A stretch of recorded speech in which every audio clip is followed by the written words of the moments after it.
पिछले एक डेढ़ घंटे से तकरीबन ये आईजबी रोड की ट्रैफिक बिल्कुल ब्लॉक है। पता नहीं क्या वजह, ट्रैफिक बहुत ज़्यादा है, ट्रकों की बहुत बड़ी तादाद है ये रोड पे। और बड़ा मुश्किल से लोग फंसे हुए हैं कितनी देर से। और बिल्कुल स्टिल हुई है रोड ना, उस तरफ भी इस तरफ दोनों तरफ।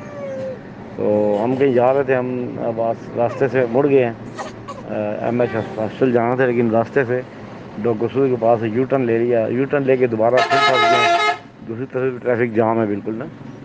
तो वैसे रोड का बुरा हाल है, टूट फूट का शिकार है, मिट्टी इतनी है, गड्ढा इतना है कि बीमार होने, मतलब बीमार बंदे के लिए बहुत ही, मैं हमने मास्क लगाया हुआ है, बड़ी मुश्किल है। वैसे बहुत ज़्यादा पोल्यूशन है, लेकिन मिट्टी की वजह से ना टूट फूट, सड़क जो टूटी हुई है, कच्ची सड़क बनी हुई, बिल्कुल बुरा हाल है। अल्लाह के हाथ से सब चल रहा है निज़ाम। पर ट्रैफिक पिछले डेढ़ पौने 2 घंटे से बिल्कुल फंसी हुई है, अभी तक वही हालात चल रहे हैं।